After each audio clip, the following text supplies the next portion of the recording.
Falar em... Olha aí, uma noite assim, uma coisa linda, as pessoas ouvem lá, assim, ficar fazendo turma educada. A gente fala em turma educada, os vídeos estão beleza, lá que vocês estão assistindo, tá tudo tranquilinho. Tá, a gente tá daqui a uns dias aí colocando uns apetrechos aí para melhorar mais ainda a questão de filmagem, de som, tá? Então, vamos melhorando as coisas. Falar em melhorando as coisas, eu queria que vocês prestassem bastante atenção aqui na classificação dos elementos. Bora só voltar. Já vimos 1 e 2. Os elementos podem ser classificados em representativos. Não foi isso que a gente viu? Representativos e de transição. Um elemento representativo é de qual região da tabela periódica? Região do S e região do B. Tá certo? O de transição, região do D, região do F. Fizemos então uma segunda classificação. Essa classificação é em relação às propriedades físicas. E nós definimos que metais eram materiais que tinham boa condução de eletricidade. E que melhoravam essa condução de eletricidade à medida que ficava mais frio. Então, se eu pego um metal e baixo a temperatura até próximo do 0 Kelvin, esse material se torna um supercondutor, ou seja, materiais que conduzem a eletricidade sem perda, sem efeito Joule, não há dissipação de energia. Definimos então que tínhamos os metais, 3/4 praticamente da tabela periódica. Vimos os semimetais e vimos os não metais, também chamados de ametais. Esses elementos eram assim separados por questões físicas. Eu quero que você pegue a sua tabela, fique com a tabela na mão, e vá acompanhando os elementos que eu for falando. Isso é importante porque você vai ganhando um traquejo com os elementos. É incabível um aluno chegar terceiro ano, pré-vestibular, e demorar muito para encontrar alguma coisa na tabela periódica. Eu não estou falando em gravar. Mas dizer, pô, eu sei que estou aqui, então ele mandou o número atômico, eu já pego e acho o elemento. Ou eu tenho mais ou menos uma noção de onde é que as coisas estão. Principalmente para quem vai fazer baiana, ou quem vai fazer Unicamp, ou uma FUVEST, você precisa de tempo para fazer suas coisas, e ele está contando que isso aqui é coisa básica. Tudo bem? Mais uma classificação. Os elementos se dividem em naturais e artificiais. Bora mais. Outra. Os elementos podem ser estáveis e radioativos.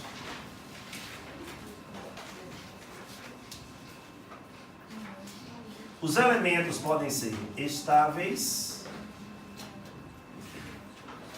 e reativos. Minha preocupação é a maneira como essas coisas vão ser abordadas e perguntadas a vocês, que de repente vocês na agonia não percebem nem o ataque que está vindo. Então, pô, essa tabela periódica é bem tranquilo. É bem tranquilo. Pô, essas perguntas são bobinhas, também acho. Pô, professor, perdi a questão. Pronto, aí agora não era bobinho.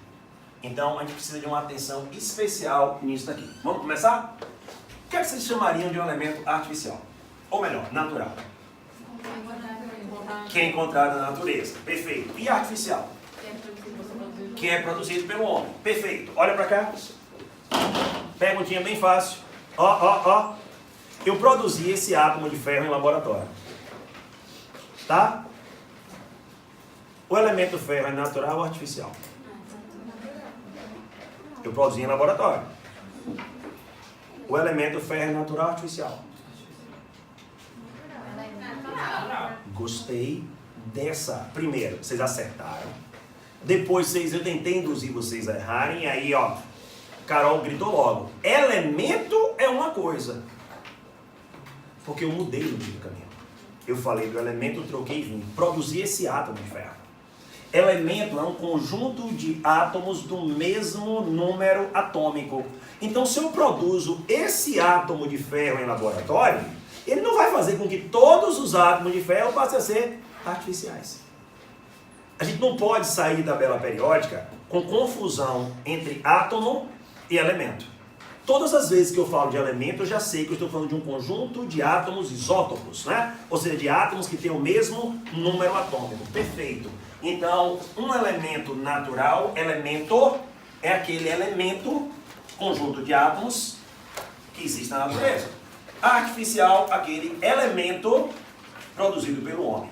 Como é que eu vou saber quem é quem, Gessinho? Referência pra gente. Número atômico 92. Urânio. Acha ele aí. Acharam? Tá onde? Lá embaixo eu pego você pelo pescoço. Tá onde? Na série dos actinídeos. Lá embaixo. Não diga que é meu aluno não. Ó pra cá.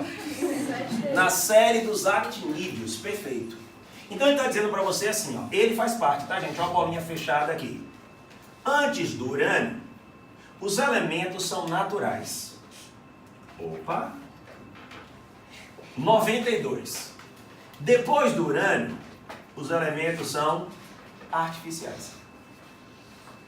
Ataque. Urânio é um material utilizado em reatores nucleares para a produção de energia.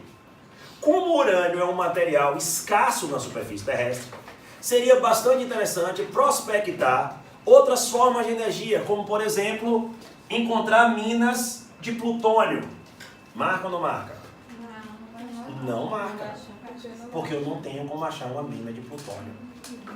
Poxa, mas o texto estava tão lindo. O texto estava tão lindo, mas a ideia está errada. O plutônio tem número atômico 94. E se o número atômico é 94, não tem como você produzir ou encontrar uma mina de plutônio. Tem como você produzir plutônio de alguma maneira. A gente vai ver lá na frente como é que se produz o plutônio. Perfeito? Mas esse ataque de, bota aqui uma mina de não sei o quê, bota uma mina de americício, não existe nada de mina do negócio aqui, porque são elementos artificiais. Olha o que foi que ele fez. Ele deu uma definição do que é natural artificial, você de repente grava aquela definição e ele vem e faz uma pergunta boba e você se perde porque você está esperando uma pergunta baseada no que você gravou. É o entendimento que é importante. Então, é um elemento artificial. Bora voltar? Inclusive, exercício agora de tabela. Pessoal, acha aí para mim o elemento do atômico 43. Tecnésio. Está aqui, ó. Qual grupo? Não, é a região do D. Qual grupo? 7B, mas tem um número que aí o PAC gosta que você chame ele. É o grupo o quê? 7. Então ele é o grupo 7. Quem vai fazer baiana? Grupo 7. Tá? A baiana, a Consultec, a baiana, segue aí o PAC. Você vai chamar de 7, tá? E não de 7B. Me ajuda de novo. Acha agora o número atômico 61.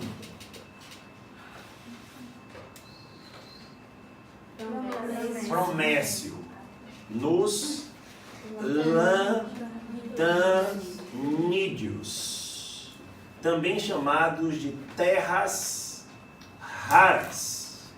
Então, se falarem das terras raras, nós estamos falando dos lantanídeos. Brasil, grande produtor dessas terras raras aí. Nosso solo tem bastante terra rara, sobretudo na região ali sudeste, tá? Aquela região de Guarapari, chamada de areias monazíticas. Né? Quem vai naquelas praias ali, tem até que tomar um cuidadinho, porque tem material lá com nível de radioatividade que faz as praias de areias radioativas. Foi feito um estudo onde eles vieram visitando várias praias no litoral brasileiro e tem praias que o nível de radioatividade é tal que é desaconselhável você ir todo dia para a praia. É você ir à praia hoje, demora uma semana para voltar naquela praia, tal nível de radiação, que é cumulativo, efeito. Perfeito? Gessinho, achei ele. O que mais? Vai mais um pouquinho. Eu quero que você ache 85. Acharam? Aqui o astato. Grupo. Que aí que vai chamar de comba 17. Esse é o grupo 17. É assim mesmo. A gente vai estar acostumado. Eu mesmo vou falar 7A todas as vezes. Mas como eu estou perguntando para vocês, aí eu falo 17. Como se eu não falasse 7A, tá certo? Mas a gente tem que pegar e lembrar de botar lá o grupo 7A. Esse vai ser facinho, gente. Volta aí. 85. Ou 87. França. Você percebeu como ficou? Ficou até no lugar certinho, não foi? Encaixou certinho. Você viu como foi mais fácil esse? Você achou 87, já sabia que 85, 87 estava por aqui. Pronto, achamos esses elementos aqui. Quando os elementos iam sendo descobertos e foi se montando uma tabela, ficaram esses 4 buracos aí. Apesar de serem antes do urânio, são elementos tidos como artificiais. Então, surge um problema. Quando alguém fala para você em elemento artificial, a gente vai boiar. Porque agora eu tenho um artificial que vem depois do urânio e artificial que vem antes do urânio, eu não sei mais do que você está falando. A química resolveu isso da seguinte maneira. Esses são os artificiais transurânicos. E esses são os artificiais cisurânicos. Ataque bobo. Bobo.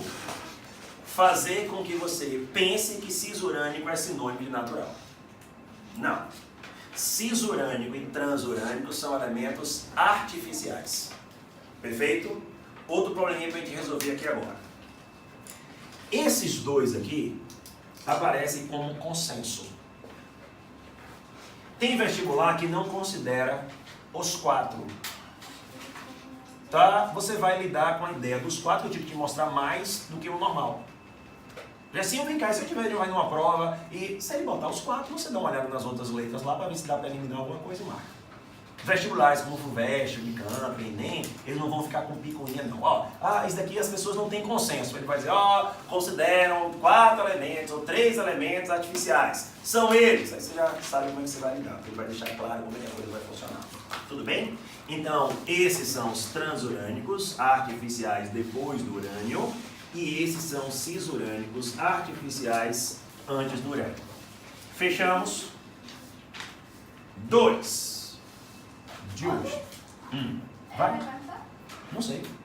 Eu estou confusa, porque falou que artificial é depois do urânio, ainda está falando que também tem antes do urânio. Isso.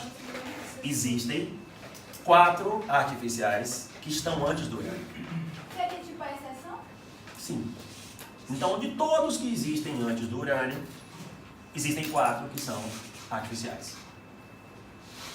Povo, hoje me deu uma alegria, tarde chegar aqui, porque quando eu cheguei aqui para falar dos elementos, a palavra radioativa não era uma palavra mais estranha. E a gente não tinha mais aquela coisa de radioativo, aí uma pessoa olha assim e vai, rapaz, o que é radioativo mesmo? Aí o outro sabe, o outro não sabe. Então a ideia é que todo mundo saiba o que é radioativo. O que é ser radioativo?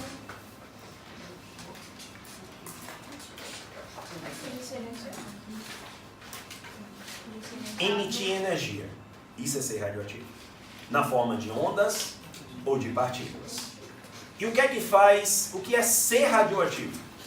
É ter um núcleo instável. E aí eu resolvo esse problema, e agora vem a resposta de Ju. Né? Então o que é ser radioativo? É ter um núcleo instável. Como é que eu resolvo esse problema da minha instabilidade? Emitindo energia, partículas ou ondas. E o que é que causa essa instabilidade? A relação nêutrons e prótons. Então, ser radioativo é ter um núcleo instável, causado pela relação nêutron e prótons, que não está uma relação equilibrada, e eu busco esse equilíbrio na quantidade de nêutrons e prótons, fazendo o quê? Emitindo energia na forma de partículas dotadas de energia, ou na forma de radiação, energia. Fechamos aí? Então, quem é que é radioativo e quem é que é estável? Temos um problema para resolver. Esse é difícil? Não. Fácil. Vou perguntar de novo. O que é ser radioativo? E quem é... Aí tem o núcleo instável. Perfeito? E quem é que tem núcleo? Mais uma vez, eu estou observando se você já tem a noção clara do que é átomo e o que é elemento. Então, veja. Nós estamos classificando o quê? Elemento. Só que agora nós estamos de um problema. Porque nós vamos classificar um elemento, mas eu estou falando de alguém que tem núcleo. Quem é que tem núcleo? Átomo. Um átomo é radioativo. Mas nós vamos classificar um conjunto de átomos. Então, veja. Um elemento será considerado, e isso gera outro ataque. Mas você fala ataque de quê? Vestibulares que trabalham com indução a erro e está o tempo todo te atacando. Um elemento será considerado radioativo se o seu isótopo, elemento é um conjunto de isótopos. Um elemento será considerado radioativo se o seu isótopo mais abundante for radioativo. ver se dá para compreender a solução que eles dão. Então, se eu estou classificando um elemento, mas quem tem a característica é o átomo, então eu vou pegar esse átomo e vou ver se ele é o mais abundante. É como se eu virasse para essa turma e falasse assim, gente, a turma de vocês conversa demais. Aí você fala, não, Jacinho, eu não converso, não é só Júlia. Ô Júlia, então você conversa demais. Mas como você é uma pessoa só, então não vamos dizer que a sala é conversadeira. Jacinho, a sala conversa demais. Tá bom, mas quem conversa? É o pessoal do acesso. Tô brincando, gente. O pessoal do acesso. E o pessoal do acesso é maioria. Como o pessoal do acesso é maioria, então a gente poderia taxar essa turma como o quê? Porque vocês são. Então, viu como foi que eles resolveram uma coisa? Então eles falaram assim, ó, eu vou dizer que um elemento é radioativo se o isótopo mais abundante que ele tem for radioativo. Vamos continuar classificando pela maioria. Porque se eu meter a mão em uma caixa e pegar um isótopo dele, a probabilidade de eu pegar um isótopo radioativo é maior do que a dos outros. E como é que eu vou saber isso, professor? Fácil. Olha uma linhazinha. Olha uma linhazinha. Bismuto. Acharam? 83. Tá ali o bismuto. Grupo 15 ou 5A. Perfeito? Tá aí o bismuto. E assim esse bismuto tá o quê? Bolinha fechada, diz que ele faz parte. Até o bismuto estável. O que é que significa? Que o isótopo mais abundante dele não é radioativo. Perfeito? Então, quando eu falo que o bismuto não é radioativo, eu estou fazendo, na verdade, uma menção ao seu isótopo mais abundante. Depois do bismuto, os elementos apresentam isótopo mais abundante radioativo. Então, vai no grupo 1 aí, por favor. Foi? Tem um elemento no 6º período, que é o césio. Tá certo? Responsável pelo incidente. Ele vai saber o povo, mas vamos lá. Ele causou um incidente em Goiânia.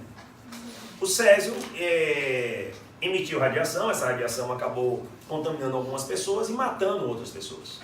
O césio é um elemento radioativo? Não. Por que não? Porque ele tem número atômico 55. E quem tem número atômico 55 não é radioativo. Eu posso afirmar que o 137 é o isótopo mais abundante? Não.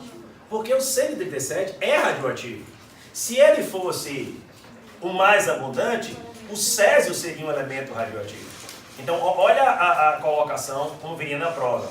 O césio 137 não é o isótopo mais abundante do elemento césio. Aí vamos olhar e fala, como é que eu vou saber um negócio desse, velho? Como é que eu vou saber agora qual o isótopo mais abundante do elemento? Não é uma pergunta solta. Ele já botou você em um contexto.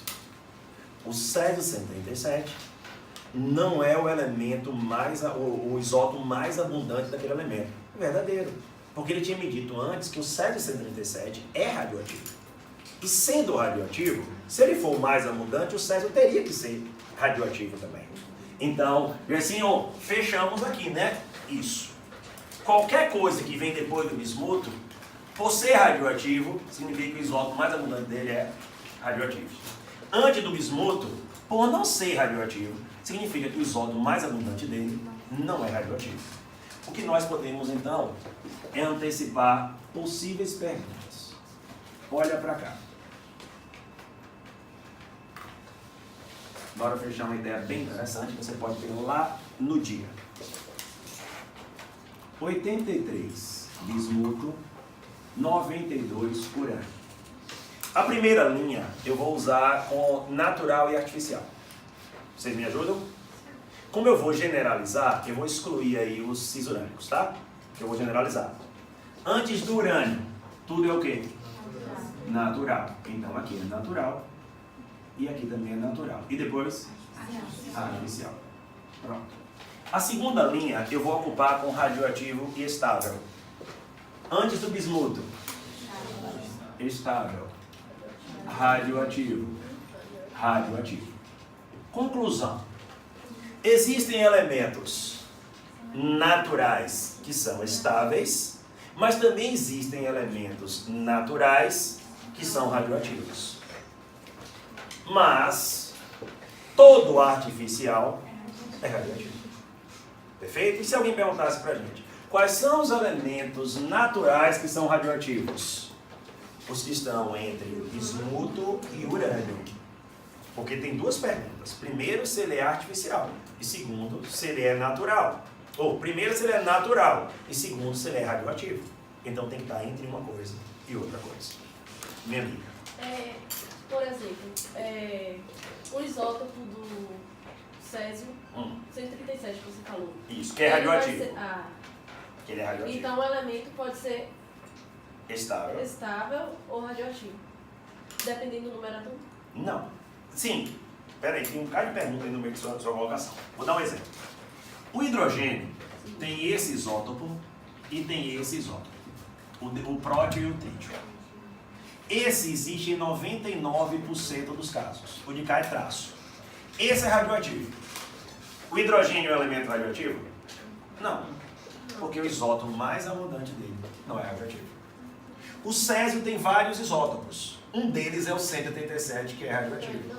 Ele não é radioativo porque, com o número atômico 55, ele fica antes do bismuto, e significa que, se você está antes do bismuto, o seu isótopo mais abundante não é radioativo. Perfeito? Chegamos no nosso finalzinho da primeira parte, de várias partes. Os elementos podem ser classificados em estáveis. De novo, estável? Só que agora é estável e reativo. Boa hora da gente perceber a diferença entre isso e isso.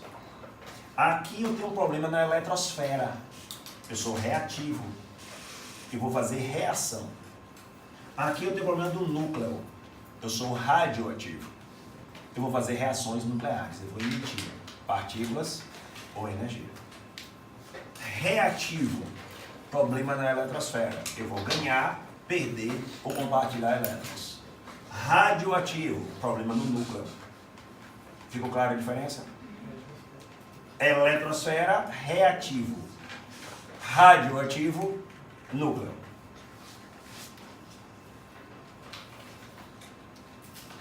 Estáveis.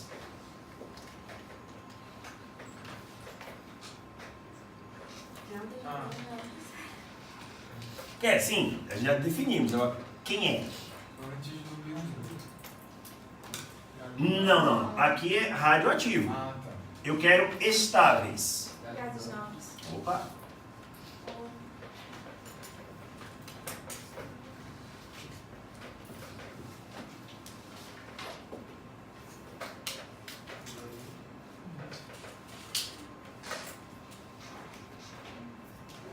Hoje pela manhã eu fiz uma crítica, porque ficou esse cri. Aí de tarde eu fiz uma crítica, e não entendo crítica como brigar, nem coisa, a crítica de autoavaliação. E agora nós estamos na mesma situação de cri. Então é importante que você, como estudante, que está visando um alto desempenho, que você vai fazer concursos de alto desempenho, você esteja o tempo todo se retroavaliando, se avaliando. Tá, então, poxa, como é que eu estou estudando? Estou estudando aqui. O que é que eu deveria ter aprendido? Deveria ter aprendido isso. Qual era o foco? Hoje eu peguei e estudei tabela periódica. Tá, mas eu estudei tabela periódica de uma maneira igual eu sempre estudei, ou estou estudando tabela periódica de uma maneira diferente? Estou estudando da maneira que eu sempre estudei. Tá, então eu já sabia. Né? Eu estou apenas fixando alguma coisa. Não, estou estudando de uma maneira diferente. Tá, quais eram os objetivos? Na semana passada eu consegui compreender por que a tabela periódica tem esse formato, que eu acho ela linda. Tá, mas ela não está aí porque é bonita ou porque é feia. Ela está aí porque esse formato fala com você. Hoje nós estamos trabalhando com uma classificação. Olha, assim, eu estou entendendo o que cada coisa quer dizer. Porque não são pessoas que vão em um bar, enchem a cara e voltam. Bora botar o nome daquele negócio ali, cisurânico? Vamos, cisurânico é um nome bonito. Isso é ciência. Então, quando o cara pega e bota o nome cisurânico, ele está querendo dar uma informação para você. E a gente acabou entrando num sistema que a gente gravava as coisas. E muitas vezes a gente perde um tempo absurdo gravando as coisas. E nós estamos no nosso primeiro módulo, vamos dizer assim, a gente precisa sair desse primeiro módulo com a mentalidade ou igual, se você já faz assim, ou diferente. Esse ano eu tinha um desafio, eu tinha que fazer uma autoavaliação. O desafio era, a gente fez o ano passado um curso, nesse curso eu tive alunos maravilhosos, porque por algum motivo, que eu não diria que é falta de conhecimento, eles não passaram no vestibular. Mas eles confiaram no curso. Eles confiaram no curso, eu acho que ainda tenho mais a melhorar. Aí eu falei, pô, se você acha que tem a melhorar, eu tenho que ter mais a oferecer. E aí comecei a reorganizar minha aula. A aula de gases do ano passado não vai ser igual a aula de gases desse ano. A aula de tabela talvez não foi igual a aula desse ano. Eu estou mudando a aula toda. Assim, no ano que vem, se não der certo o negócio aí, a gente vai fazer como? Eu tenho que reinventar alguma coisa. Aí você fala, por quê, professor? Porque a gente tem que continuar caminhando. Pô, se então está errado, não é que está errado, é que a gente tem que pegar e mudar. Então vocês têm que ver a coisa do mesmo jeito. Me responde uma coisa, gente. Esse elemento aqui, que você ouve falar direto dele, ele é um elemento estável? Ouro. O ouro é dotado de estabilidade. Tanto é que as pessoas constroem muita coisa e fazem muita coisa em ouro. Tem joias que estão em famílias que vão passando de um para outro, de outro para outro, de outro para outro. Não é igual a um elemento lítio, reage com água, reage com ar, não pode ficar em contato nem com água nem com ar. O de cá, botar em contato com a água, reage, produz hidrogênio, hidrogênio pega fogo, isso é ser reativo. Esse daqui, prata. Poxa, o prata é estável. Quer ver outro? Cobre. Poxa, eles são estáveis. Esses três metais aqui, Enem agora, historicamente eles têm uma importância absurda, são chamados de metais de cunhagem. Porque dava para cunhar moeda com eles. Então moeda de ouro, moeda de cobre. Por que as pessoas faziam moedas com eles assim? Por sinal de que vão durar mais do que outras coisas. Não vou fazer uma moeda de lítio, nem de potássio. Uma moeda caiu, a pessoa pode ter uma pulseira de prata, reage. Volta e meia você tem que pegar a pulseira de prata, anel de prata, correntinha de prata e botar para ir lá fazer uma limpeza, não é assim? Por assim, por quê? Porque reage. Ninguém aqui está dizendo que não reage. A gente está falando que, comparado a esses daqui que são reativos, pô, nível de estabilidade desse daqui, absurdo. Aí o pessoal pega e fala mais desse daqui e desse daqui. Baiana. A platina tem uma importância tão grande no contexto médico, ela é tão estável que as pessoas colocam pinos de platina no corpo e não tem rejeição. Isso é biocompatibilidade, é outra maneira de você falar da estabilidade de alguém. Eu sou biocompatível, eu boto no corpo aí que não vai trazer problema nenhum para você. Construíram com esse material aqui, ó, ele sozinho não é tão estável não, mas fizeram ligas dele, e as ligas dele são até carinhas, e começaram a fazer a mesma coisa, viram que essas ligas tinham uma estabilidade, e colocadas no corpo tinham biocompatibilidade. Aí ele começou a substituir quem? A platina. Aí você vai fazer um implante dentário, bota lá uma estrutura de titânio. Aí assim, eu queria hoje pegar osso e constrói o osso todo de titânio. Pô, o que é isso assim? Ó? Biocompatibilidade. O de cá é uma liga. Liga de titânio. Mas o de cá, os próprios elementos. Minha crítica, não criticando vocês, mas para que vocês ajustem. E a gente aprenda mais alguma coisa em relação ao nosso pensamento. Você já viu esse desenho assim, com esse T de cabeça para baixo? O povo chama o quê? Não, como é o nome daquele grupo de metais que estão lá?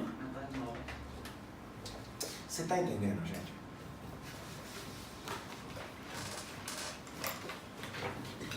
Quando a gente não para avaliar o que a gente está aprendendo, a gente faz isso, ó. Eu pergunto, me dá um exemplo de materiais que são estáveis. Aí a galera ó, enche a boca. O quê? Ó, gases nobres. Aí eu deixo outra fininha aqui embaixo. Ó o nome. Você percebeu? Ou seja, as pessoas têm dificuldade de entender que o nobre daqui é o nobre daqui. Se eu perguntar, me dá um exemplo de material nobre, raramente alguém vai dizer metal nobre, e todo mundo falar gases nobres, vai ficar, por assim, eu não sei quem é estável não, eu não sei nada. Olha o nome aí, nobreza.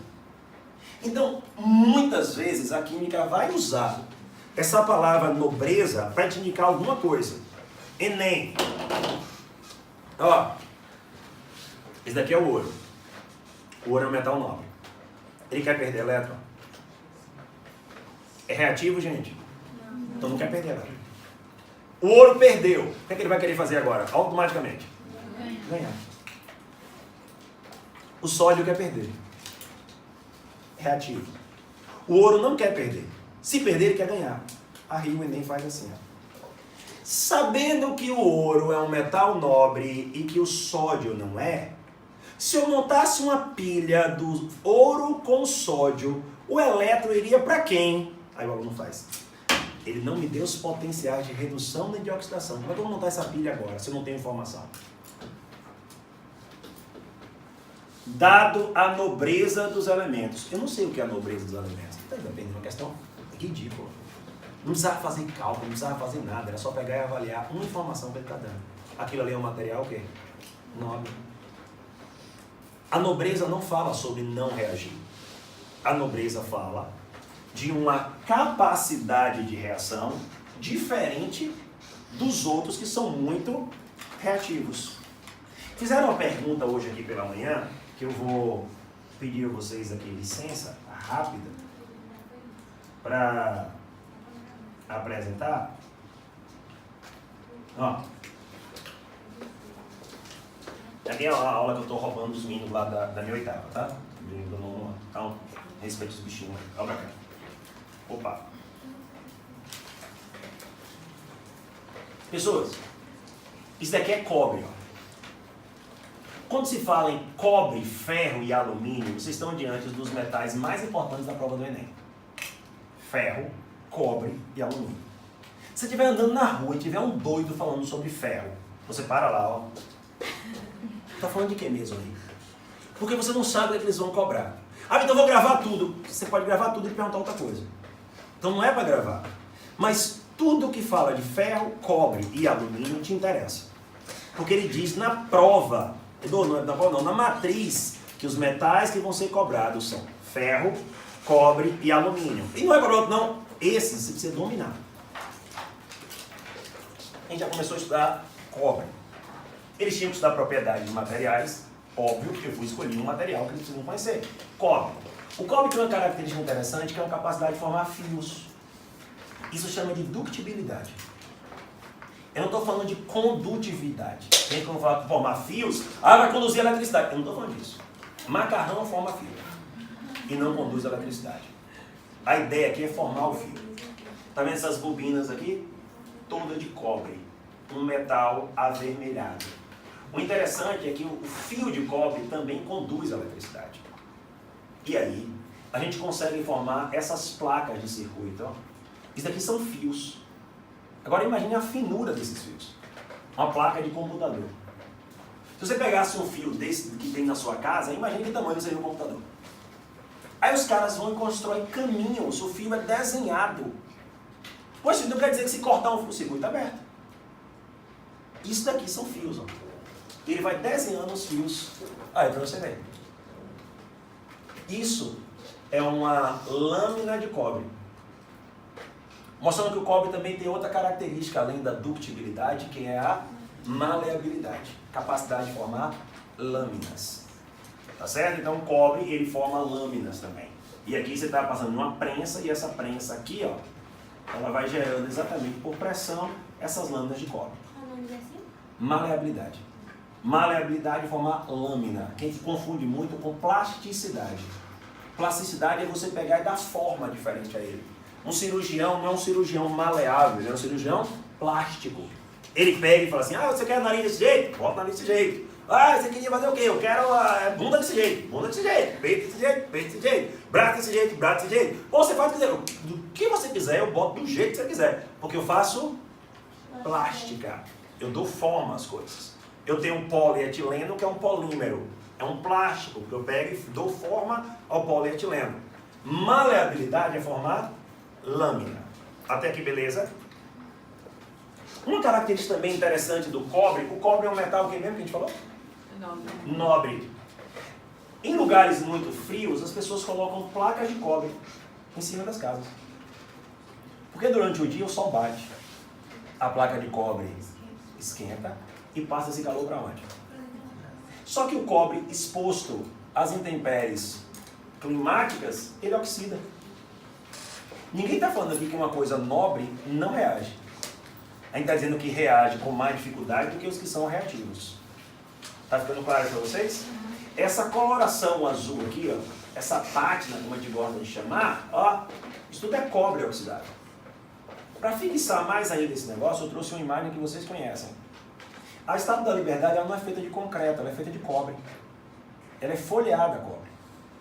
Quando a Estátua da Liberdade foi montada, ela não tinha exposição nenhuma ao cobre, ou à oxidação. Ela era vermelha. Foi passando o tempo, ela oxidando, até porque está em uma região, né, quando está perto de água, então é úmida e tem sais ali na atmosfera. E 30 anos depois, a Estátua da Liberdade tinha essa cor aqui. Por isso, quando você vê uma foto da Estátua da Liberdade, ela é verde. Ela é verde porque ela é feita de quê? De cobre. E quando o cobre oxida, ele tem aspecto assim. Então, isso aqui é uma vasilhazinha de cobre, olha as regiões aqui, ó, que sofreu oxidação. Então, o cobre é um metal nobre, mas ninguém está dizendo que metais nobres não oxidam. Eu posso preparar materiais como a água régia, e a água régia consegue pegar e oxidar o ouro. Pô, mas o ouro? O ouro. Pô, mas é difícil, é difícil. Por isso que ouro, platina, não dá para colocar no corpo de uma pessoa, porque ela não vai ter água régia, não vai ter um agente para provocar uma oxidação em pilhas. Bota o eletrodo inerte de platina, né? Assim que faz? Por que ele é inerte assim? Não, é pouco reativo. Você pode fazer as reações que quiser, que ele não está nem aí. Olha esse conjunto de moedas romanas aí, pessoal, do Império Romano. Ó. Tem de moedas mais, moeda pouco valiosa, ó, você quase soma em tudo. Até moedas extremamente valiosas. Moeda de ouro, tem 1 quilo de cobre, como eu falei para você, de metal de cunhagem, isso aqui deve ser de prata. Então, e aí a gente pega e observa uma coisa também. Aqui era um tempo que a moeda ela tinha o seu valor baseado também no material de que ela era feito. Então a moeda de ouro, ela vale mais por ser de ouro do que de ser moeda. No nosso país, né, que já está em uma época muito diferente das outras, uma moeda de R$1 ela é mais cara do que R$1. Uma cédula de R$10 você gasta uns 20 para fazer, eu não sei os valores exatos, não. Mas o papel é um papel especial, tudo é especial, tem que botar uma coisinha, tem que ter uma tecnologia, entendeu? Então são coisas caras. Mas o governo não pode dizer assim, eu não vou produzir moeda. Eu tenho que produzir moeda, senão as pessoas não vão transacionar, não vão fazer comércio. É por isso que todo mundo que vandaliza uma cédula é sujeito a crime. Eu trabalhava em um lugar que as notas e as cédulas vinham grampeadas. Eu cheguei em banco para fazer o depósito e ela falou assim, você pode ser preso por causa disso. Eu falei, não foi eu não. Eu falei assim, pois é. Você furou o papel. Antigamente no banco, você chegava lá com a cédula furada, o cara recolhia e tinha que incinerar e fazia uma nova. Então essa coisa que o pessoal faz aquela simpatia, escreve na coisa, se pegar ele ali, o cara quiser dar uma voz de prisão, dá uma voz de prisão, que é crime. Você está acabando com o patrimônio, que é um patrimônio da União, uma célula. Mas, voltemos para cá. Até aí, beleza, pessoal?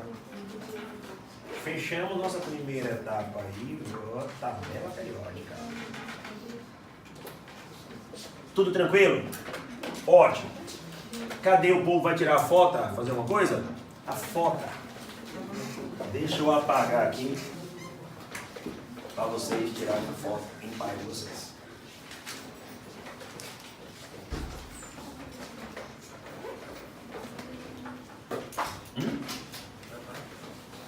Ué?